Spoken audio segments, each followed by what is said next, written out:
Hello student, my self Makfoor Ahmad. हमारा और आपका प्यारा सा चैनल है मकफूर फिजिक्स हब। अगर अभी आपने हमारा चैनल नहीं सब्सक्राइब किया है तो चैनल को सब्सक्राइब कर दें।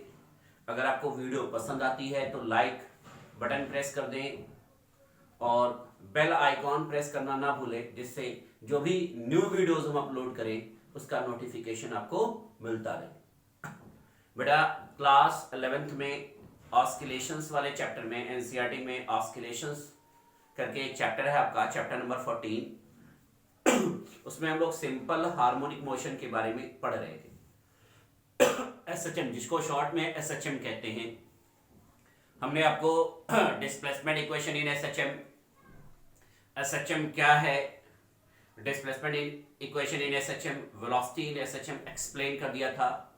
वेलोसिटी किस पॉइंट पर मैक्सिमम होता है और वेलोसिटी कब मिनिमम होता है, वो हमने आपको केस भी एक्सप्लेन कर दिया था। आज हम आपको बताएंगे एक्सेलरेशन के बारे में कि सिंपल हार्मोनिक मोशन में एक्सेलरेशन का फार्मूला क्या है, सिंपल हार्मोनिक मोशन में टाइम पीरियड के लिए फार्मूला क्या होता है, सिंपल हार्मोनिक मोशन में काइनेटिक एनर्जी और पोटेंशियल एनर्जी और टोटल एनर्जी क्या होती है। ये सारे टॉपिक आज हम एक्सप्लेन करेंगे। तो पहला हमारा एक्सेलरेशन इन एसएचएम है। हमने आपको पहले ही एक्सप्लेन कर दिया था बेटा कि जब कोई पार्टिकल यूसीएम करता है, यूसीएम यानी यूनिफॉर्म सर्कुलर मोशन पर हो, जब कोई पार्टिकल क्या हो, यूनिफॉर्म सर्कुलर मोशन पर होता है। जब कोई पार्टिकल यूनिफॉर्म सर्कुलर मोशन करता है,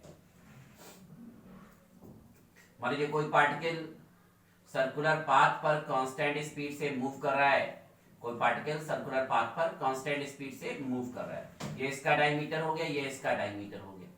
ये पार्टिकल P है, particle P constant speed v से मूव कर रहा है। स्पीड तो आपका कांस्टेंट होता है, बट डायरेक्शन चेंज होने की वजह से वेलोसिटी होता है। तो जब कोई पार्टिकल सर्कुलर पाथ पर रिवॉल्व करता है तो पार्टिकल से परपेंडिकुलर पर हम लोग एक डायमीटर पे एक परपेंडिकुलर लाइन ड्रा करते हैं, और परपेंडिकुलर लाइन का जो फुट होता है, वो जो स्ट्रेट लाइन मोशन करता है, वही हमारा एसएचएम होता है। ये डिस्प्लेसमेंट है और ये हमारा एम्पलीट्यूड है और ये हमारा एंगल। सर्कुलर पाथ का जो रेडियस है वही एसएचएम का एम्पलीट्यूड होता है। अब चूंकि पार्टिकल सर्कुलर पाथ पर रिवॉल्व कर रहा है तो पार्टिकल से सेंटर की तरफ एक्सेलरेशन लगेगा। Centripetal acceleration v square upon r होता है। यूनिफॉर्म सर्कुलर मोशन वाले चैप्टर में आपको एक्सप्लेन किया गया है। तो यहां रेडियस r नहीं a है, इसलिए हम यहां पर एम्पलीट्यूड ले लेते हैं। तो सेंटर की तरफ जो एक्सेलरेशन लग रहा है वो v स्क्वायर अपॉन a लग रहा है। सेंटर की तरफ जो एक्सेलरेशन लग रहा है वो v स्क्वायर अपॉन a लग रहा है। इसको टू कंपोनेंट में रिजॉल्व कर देते हैं, एक pn के अलोंग, एक pn के अलोंग। तो ये हमारा हो जाता है v square upon a cos theta वाला component, horizontal component v square upon a cos theta, और एक हमारा on के अलोंग होता है v square upon a sin theta. अलग से फिगर हमने बना दिया है। ये जो है हमारा, ये हमारा v square upon a sin theta है on के अलोंग, और ये हमारा v square upon a cos theta है pn के अलोंग। तो जो आपका SHM हो रहा है बेटा वो ON के अलोंग हो रहा है। आपका जो SHM हो रहा है वो ON के अलोंग हो रहा है। आपका जो सिंपल हार्मोनिक मोशन हो रहा है वो ON के अलोंग हो रहा है।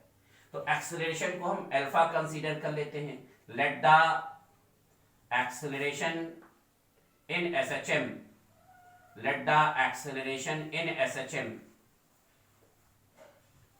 Late the acceleration in SHM to be alpha. तो अल्फा जो होगा हमारा वो v square upon a sin theta हो जाएगा। एक बात का और ध्यान देंगे, जैसे मान लीजिए आपका पेंडुलम ऑस्किलेट कर रहा है, एसएचएम कर रहा है, सिंपल पेंडुलम, यस। तो जब आपका पेंडुलम मीन पोजीशन पर होता है तो उस पर कोई नेट फोर्स नहीं लगता, लेकिन जैसे ही हम उसको मीन पोजीशन से डिस्प्लेस करते हैं बाहर की तरफ तो अंदर की तरफ एक फोर्स लगता है जिसको हम लोग रेस्टोरिंग फोर्स कहते हैं, रीस्टोरिंग फोर्स। अगर कोई पेंडुलम, कोई बॉब आपका मीन पोजीशन पर है तो उस पर कोई नेट एक्सटर्नल फोर्स नहीं लगता, लेकिन जैसे ही हम उसको डिस्प्लेस्ड करते हैं तो मीन पोजीशन की तरफ एक फोर्स लगता है। उस मीन पोजीशन की तरफ लगने वाले फोर्स को रिस्टोरिंग फोर्स कहते हैं, यानी कि पेंडुलम का जो बॉब है अपने मीन पोजीशन पर रिस्टोर करने की कोशिश करता है।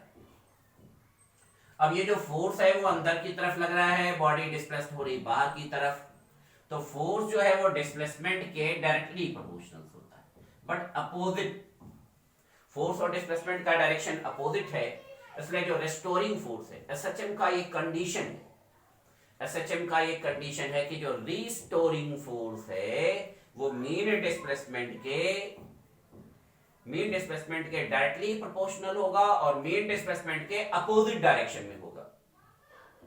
तो let the acceleration in SHM to be alpha होगा, तो ये माइनस लेंगे, फोर्स का डायरेक्शन डिस्प्लेसमेंट के अपोजिट होगा, तो एसएचएम का जो एक्सेलरेशन है उसका भी डायरेक्शन डिस्प्लेसमेंट के अपोजिट होता है। अब अल्फा इज इक्वल टू हमारा minus v square upon a, और साइन थीटा हमारा perpendicular upon hypotenuse, perpendicular y है, हाइपोटेन्यूज हमारा एम्पलीट्यूड के इक्वल है, तो sine theta is equal to हमारा क्या है बेटा, वाई अपॉन ए। जब हमने पहले भी एक्सप्लेन किया है तो यहां पे हम कर देते हैं y upon a. Then alpha is equal to minus v square upon a square into y. आपको पता है v is equal to r omega यानी a ओमेगा होता है, then v upon a is equal to हमारा omega हो जाएगा, तो ये हमारा एंगुलर वेलोसिटी का स्क्वायर हो जाएगा, तो alpha is equal to minus omega square into y, यानी कि एसएचएम के जो एक्सेलरेशन का फार्मूला होगा वो minus v square upon a होगा। एसएचएम के जो एक्सेलरेशन का फार्मूला होगा वो minus omega square into y होगा। तो एक बार फिर से समझ लेंगे इसको, एक बार मैं फिर से एक्सप्लेन कर देता हूं कि कांस्टेंट स्पीड से कोई पार्टिकल अगर सर्कुलर पाथ पर रिवॉल्व करेगा तो उसके सेंटर की तरफ centripetal acceleration V square upon A लगता है, उसके सेंटर की तरफ centripetal acceleration v square upon A लगेगा, क्योंकि यहां जो एसएचएम का एम्पलीट्यूड है वही सर्कुलर मोशन का, सर्कुलर पाथ का रेडियस है।